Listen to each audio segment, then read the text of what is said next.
رزق کے معاملے میں اللہ تعالیٰ کا کیا قانون ہے؟ آخر غریب لوگوں کو اتنا جو سہنا پڑتا ہے تو وہ کیوں ہے؟ اور دنیا میں امیر اور غریبی کا جو یہ مسئلہ بیان کر رہے تھے. دو چیزیں اصولی سمجھ لینی چاہیے. ایک تو یہ کہ اللہ تعالیٰ جب یہ کہتے ہیں کہ انہوں نے سب انسانوں کے لیے رزق کا اہتمام کیا ہے جی تو اس سے مراد اصل میں تکوینی اہتمام ہے. یعنی انہوں نے یہ دنیا بنائی ہے تو یہاں انسان کی ضرورت کی سب چیزیں رکھ دی ہیں اور یہ بات بالکل واضح ہے. یعنی اللہ تعالیٰ کے خزانوں میں کوئی کمی نہیں ہے، وہ سب موجود ہے. دوسری چیز یہ ہے کہ انسان کو اس دنیا میں اللہ تعالیٰ نے اسباب کے اندر پیدا کیا ہے. یعنی ایسا نہیں ہے کہ رزق پہنچانے کا اہتمام فرشتے کر دیتے ہیں، آپ اپنے گھر میں بیٹھے ہوئے ہوتے ہیں وہ آپ تک پہنچ جاتا ہے. چنانچہ اسباب پھر اس میں کار فرما ہوتے ہیں، آپ محنت کرتے ہیں، آپ بہت سے دوسرے معاملات کا جائزہ لیتے ہیں، دیکھتے ہیں کہ آپ کو کیا کرنا ہے. کسی دکان پہ جائیں گے، کسی منڈی میں بیٹھیں گے، کوئی ملازمت کریں گے، کچھ نہ کچھ کریں گے، اسباب پیدا کرتے ہیں. اسباب کے ساتھ آپ کو صلاحیتوں میں بھی اللہ تعالیٰ نے متفاوت پیدا کیا ہے. پھر اس کے ساتھ امتحان کے لیے بھیجا ہے. امتحان کے لیے بھیجا ہے تو امتحان کی وضاحت کر دی ہے کہ وہ یا شکر کا ہے یا صبر کا ہے. شکر کا امتحان یہ ہے کہ دے کر آزمایا جائے.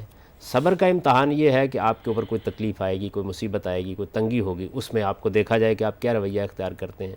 تو یہ ساری چیز کو سمجھ لینا چاہیے.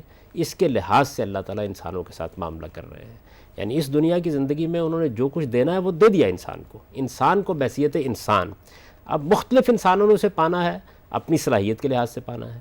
انہوں نے اس کے لیے محنت بھی کرنی ہے، اسباب بھی فراہم کرنے ہیں، اور پھر خدا کے اس فیصلے کی زد میں بھی آنا ہے کہ وہ ان کو صبر کے امتحان میں مبتلا کرے گا یا شکر کے امتحان میں مبتلا کرے گا. تو دنیا کی یہ ساری حقیقت سمجھ لینی چاہیے. اس کا نتیجہ آخرت میں بہت غیر معمولی نکلنے والا ہے، اور وہاں اللہ تعالیٰ امتحان کے نتیجے میں جو رویہ آپ اختیار کریں گے اس کے لحاظ سے آپ کو نعمتیں عطا فرمائے گا. صاحب یہ بات سمجھ میں آ گئی آپ کی. یہ انفرادی لحاظ سے تو یہ بات قابل فہم ہے، لیکن ہم دیکھتے ہیں کہ دنیا میں لوگوں کی اجتماعی معاملات حکومتیں چلاتی ہیں.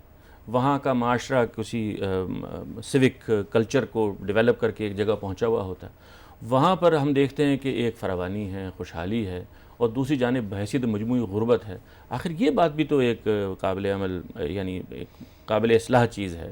جی میں نے عرض کیا نا کہ اسباب کا جو کارخانہ ہے وہ آپ کے ہاتھ میں دیا گیا ہے.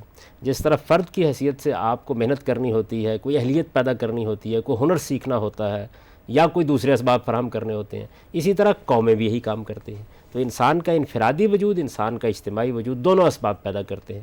یہ اسباب جائز بھی ہوتے ہیں، ناجائز بھی ہوتے ہیں.